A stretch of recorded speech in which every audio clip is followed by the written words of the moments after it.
More than 6 million American women worked in factories, shipyards, and other wartime industries, helping to build the arsenal of democracy. One of the war's most iconic images pays tribute to these workers with the can-do spirit. This is the story of Rosie the Riveter, and this is World War II in two.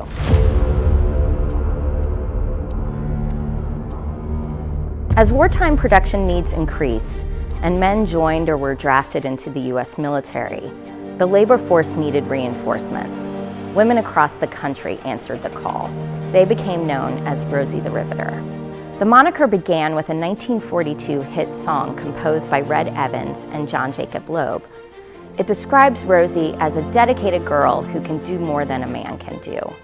Women moved beyond more traditional clerical and domestic jobs into newly available roles, performing technical and skilled work in factories, shipyards, and other heavy manufacturing plants.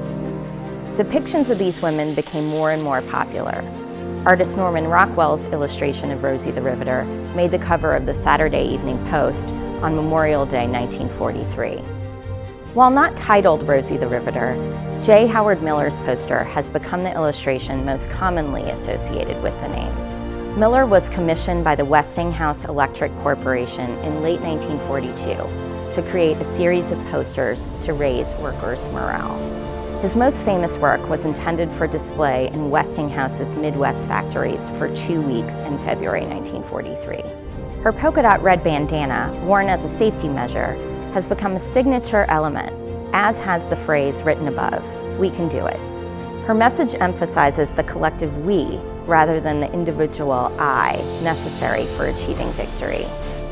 After that short appearance at Westinghouse, Miller's design faded into the background until she was rediscovered, highlighted, and adapted decades later as Rosie the Riveter. Many women inspired these depictions of Rosie the Riveter, and all of these real women and millions of others make up the whole. As the war ended, many women left their factory jobs, by choice or otherwise, but their wartime contributions demonstrated women's capabilities for expanding workforce roles. In December 2020, the Rosie the Riveter Congressional Gold Medal Act was signed into law in recognition of their dedicated service during the war.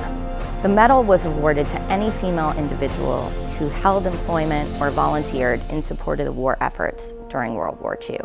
Their hard work, can-do attitude, and wartime contributions have continued to inspire generations of Americans.